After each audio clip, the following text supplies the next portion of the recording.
Hello and welcome everybody to another episode of r/ProRevenge. My name's Ryan, the official host here on Reddit Voice, and I look forward to bringing you guys today's top stories. Before I do though, I'd really appreciate it if you could hit that subscribe button as well as that notification bell, that way you could stay up to date with all the latest and the greatest. Entitled Neighbor Threatened Dogs and I Break. Years ago, my mother and I had just moved to a new dog-friendly apartment complex. We had two dogs, one was a Bichon Shih Tzu and the other was a Terrier Poodle mix. Because of them, we were excited for the community dog park right next to our building. Also to note, our building was filled with dog owners, each with dogs ranging from small to huge. Our apartment was on the first floor in the back of the building, all the way in the corner. It was a nice private area for us with how the apartments were situated. Since one of our dogs is a terrier, he can be a bit barky when we're not home. Though when we are home, we have a clicker to get his attention, which he's been using to train to stop barking and come to whoever has the clicker. Due to our work hours, I was usually home in the morning and Mom was home in the afternoon, leaving him alone for a few hours during the day. After a month moving into our new apartment, we received a note on our door. It was from one of our neighbors. It stated, "Dear neighbor,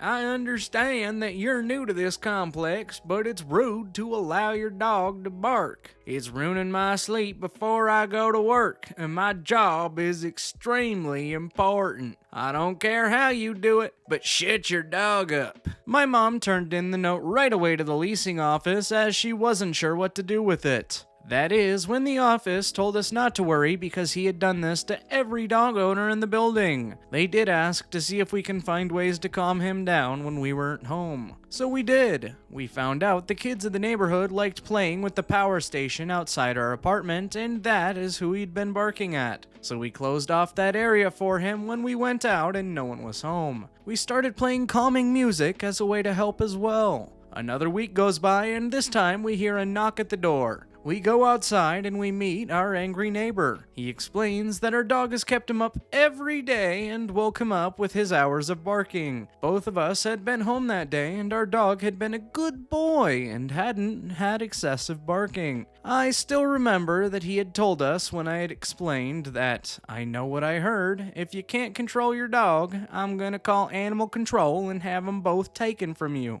I did it before and have no problem getting rid of your dogs too. Then I'll get you kicked out for not following your lease, and I can do that because I'm very rich and the apartment needs my money. So do something to shut your dogs up or else." After that, and my mom apologizing for what had happened, we went back in. A few moments later, I walked out to get the mail and discovered from another neighbor that he had gone to 3 other apartments and made similar threats. After some convincing, my mom told the apartment what had happened. We were told not to worry and if he did that again to please contact them. We also found out that the apartment had offered him an apartment way away from the dogs, but he had declined since the dogs were the problem and not him. However, what he had done, my mom began to show signs of anxiety and bought a lemon spray bark collar for our dog. While I didn't like the idea, it had put her at ease to go outside our apartment. We did make sure to only put it on when we were both not home. A month went peacefully by, and then once again we get a knock on our door. This time it was animal control. They had gotten an anonymous report for a dog being abused and neglected in our home. They explained that someone had said our dogs were barking because of neglect. My mom invited the AC lady inside and explained the situation. We showed her everything and anything we could to prevent them from taking our dogs away. The nice lady noticed how playful and happy our dogs were and figured it was another false call. She explained that they had gotten a few of those from an anonymous concerned neighbor for other apartments in this building, and again to try and get it on record. This event had turned my mom into a paranoid person who had become afraid to leave the house, thinking that if she did, she would lose her pups. Normally, I'm the calmest person in my family, never really letting anyone get to me, but this neighbor did this to hurt us. So I did my research and discovered a few things that could legally help us. With the new information on certain laws and leasing terms, I formed a plan. During a weekend that my mom was visiting my aunt in a different state, I began my plan. I started it by printing out a few things and then sat outside with my phone and a speaker. I began to play a video of a dog barking really loud. I had figured out which apartment which was his, thanks to a few neighbors who were also tired of being harassed. I sat there looking across the courtyard to where his apartment was. I waited with a huge smile on my face, and as I hoped for, he stormed out and headed over to where I was. I turned off my video and turned on my recorder without him noticing. His face was red with anger as he looks at me sitting there with a smile. "I'm sorry, can I help you?" I ask him. "Fuck you, I fucking told your family what I would do to your family if you fucking didn't stop your damn ass mutt from ruining my government I can sleep.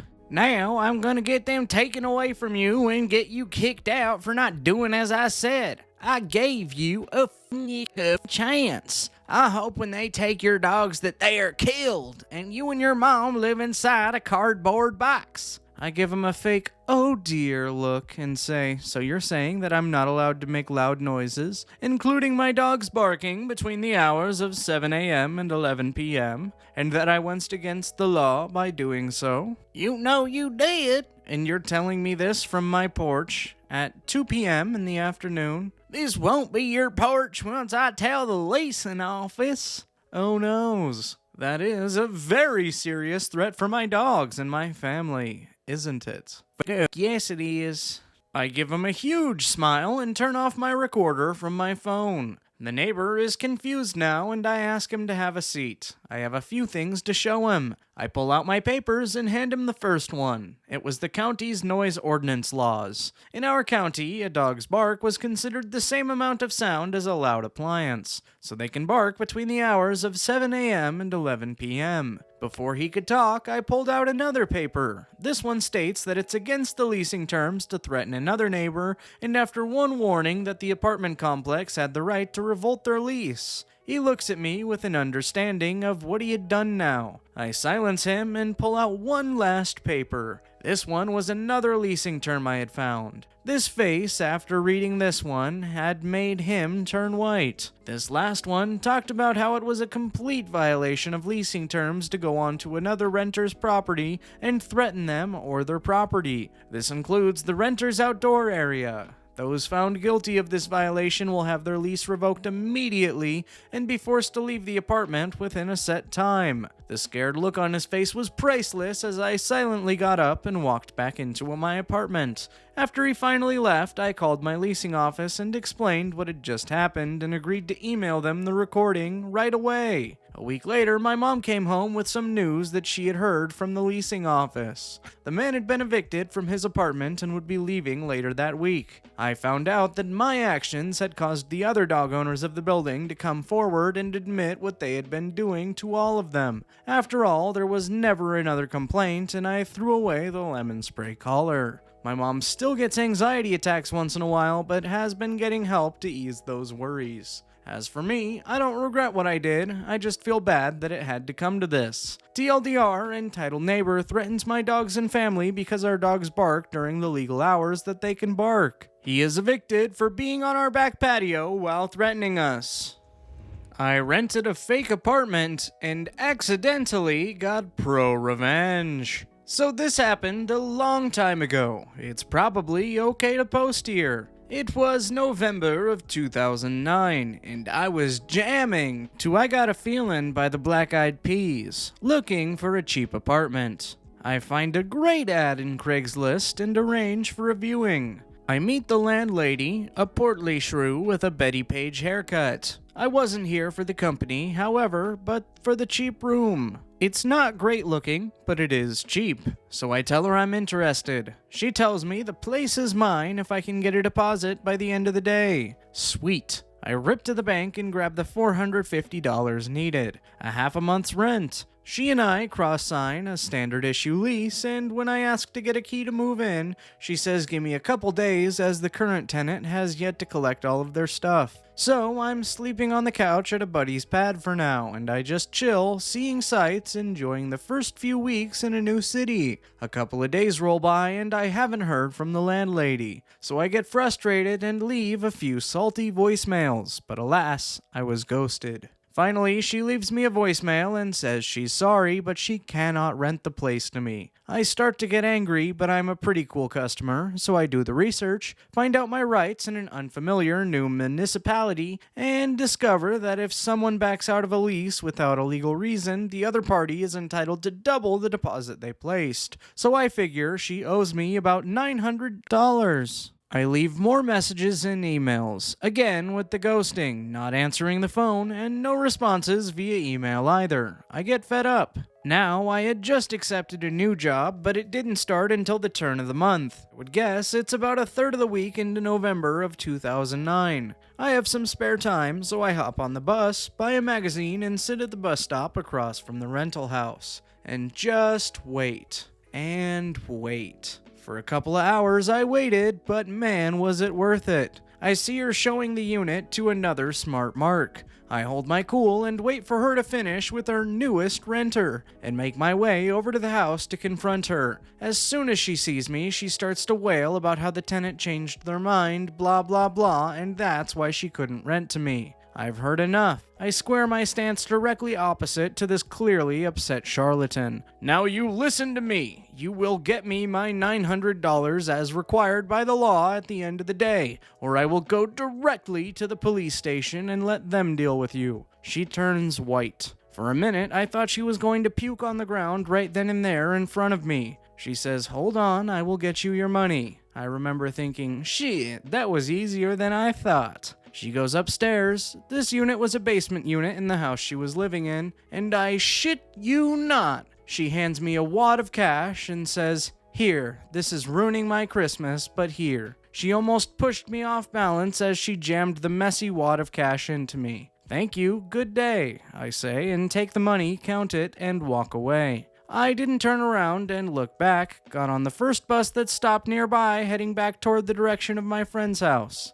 Not until I was home did I calm down and realize it was going to be a sweet Christmas, all thanks to a lying, phony cheapskate. However, this is not the end of the revenge. About a week later, I get a phone call from a friend asking me if the lady in the news is the same crazy lady I got the double damage deposit from. I'm like, what? Okay, I promise I'll never do that again. Sure enough, it turns out this lady was running the same scam in parallel with a bunch of other victims. I'm mortified, not just because I almost got scammed, but it immediately occurs to me that the money I got was someone else's money, and they're homeless for the holidays. I head right down to the police station, where there is, I shit you not, a line of crying people filing reports about being scammed by this woman. I feel awful, and when it's my turn, I get to the intake officer and start to give my story. I lay it all down, how I fell for it, how I left a snotty voicemail, how I staked out the rental to confront her, my demand of double the money back, my threats of legal action against her, and finally the skillful execution of the law by getting double the deposit back. I tell the cop I took some of the money that belonged to the other victims, and she looks at me and says, "Man, you were the only one smart enough to confront her in a reasonable way. You earned that money. Don't worry about it." A young lady who was now homeless and desperate couldn't help but overhear, and as I'm leaving the police station, she approaches me and says, "Hey, did you get your money back from that bitch?" To which I sheepishly reply, "Actually, I got double my deposit from her when I threatened her with the police." The girl blinks a couple times and finally grins, starts a slow clap, and announces to the other victims, still waiting to give a statement in the lobby of the police station, "This guy took her for double the damage deposit." I cringed. But then, in the most unexpected turn of events, the line of victims began applauding. I suppose with the realization that while their money was gone, someone had really screwed her back, and that made them happy. They cheered. I felt better, the cops laughed, and we all, there had to be 20 people in all, had a joyful cosmic moment of holiday schadenfreude at her expense. I left the police station with a clean conscience and a smile on my face, and enjoyed every last penny of that worthless biatch's nasty stack. For the non-believers, here's a couple of media reports of the woman who tried to scam me with bonus pictures of her getting hauled away. And there you have it, folks, the end of the epic. If you liked this video, be sure to leave a like on it as well as subscribe, that way you could stay up to date with all the latest and the greatest. As always, my name is Ryan, the official host here on Reddit Voice, and I look forward to seeing you guys in the next video.